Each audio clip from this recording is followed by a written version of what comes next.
വിശുദ്ധ Francis Assisi തടവറയിൽ നിന്നും മോചിതനായി ഏകദേശം 1 വർഷം കഴിഞ്ഞപ്പോൾ, കൃത്യമായി പറഞ്ഞാൽ 1205 തൻ്റെ മുൻ അനുഭവങ്ങൾ കൊണ്ടുണ്ടായ ഭയവും ആശയക്കുഴപ്പവും തന്നെ വേട്ടയാടിയിരുന്നു.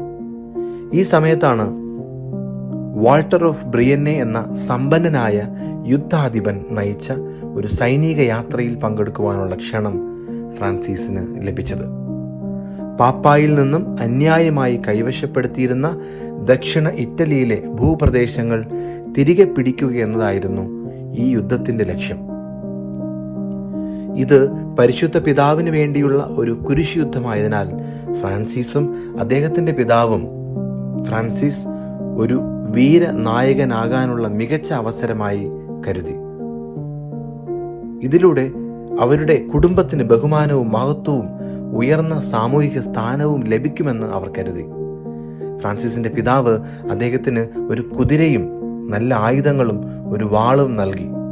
ലൗകിക ജീവിതത്തിന്റെ പ്രതീക്ഷയോടെ ഫ്രാൻസിസ് യാത്ര തിരിച്ചു. യാത്രക്കിടയിൽ വിശുദ്ധ ഫ്രാൻസിസ് അസീസിക്ക് 2 പ്രധാന സ്വപ്നങ്ങളുണ്ടായി. ആദ്യ സ്വപ്നത്തിൽ കുരിശ് അടയാളപ്പെടുത്തിയ ആയുധങ്ങളും വാളുകളും നിറഞ്ഞ ഒരു വലിയ ഹാൾ അദ്ദേഹം കണ്ടു. അവ തനിക്കും തൻ്റെ സൈനികർക്കുമുള്ളതാണെന്ന് ഒരു ശബ്ദം കേട്ടു. ഇതിലൂടെ താൻ ഒരു മഹാനായ വീരനായകനാകുമെന്ന് ഫ്രാൻസിസ് കരുതി. എന്നാൽ 2ാമത്തെ സ്വപ്നത്തിൽ ഒരു ശബ്ദം അദ്ദേഹത്തോട് ചോദിച്ചു, നിനക്കായി കൂടുതൽ ചെയ്യാൻ കഴിയുന്നത് ആര്? യജമാനനോ, സേവകനോ, സമ്പന്നനോ, ദരിദ്രനോ? ഫ്രാൻസിസ് ഉടൻ മറുപടി നൽകി, സമ്പന്നനായ യജമാനൻ. അപ്പോൾ ശബ്ദം വീണ്ടും ചോദിച്ചു, അനന്ത സമ്പത്തുകളുടെ ദൈവത്തെ വിട്ട് നീ എന്തുകൊണ്ട് ഒരു ദുർബലനായ മനുഷ്യനെ പിന്തുടരുന്നു? ദൈവം തനിക്കൊരു ആത്മീയ ദൗത്യം നൽകുകയാണെന്ന് പറഞ്ഞുകൊണ്ട് അസീസിയിലേക്ക് മടങ്ങുവാൻ ഫ്രാൻസിസിനെ ആ ശബ്ദം പ്രേരിപ്പിച്ചു. ഉണർന്നപ്പോൾ ഫ്രാൻസിസ് ദൈവത്തിൻ്റെ ഇഷ്ടം വ്യക്തമായി തിരിച്ചറിഞ്ഞു. ഒരു നിമിഷം പോലും മടിക്കാതെ അദ്ദേഹം അസീസിയിലേക്ക് മടങ്ങി ദൈവത്തിൻ്റെ വഴി അന്വേഷിച്ചു.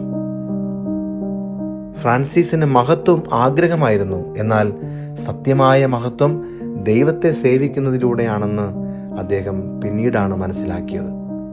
പ്രിയപ്പെട്ടവരെ, ലോകം വാഗ്ദാനം ചെയ്യുന്ന താൽക്കാലിക ബഹുമാനങ്ങൾ ഉപേക്ഷിച്ച് ദൈവത്തിൻ്റെ മഹത്തായ വിളി നമുക്ക് സ്വീകരിക്കാം.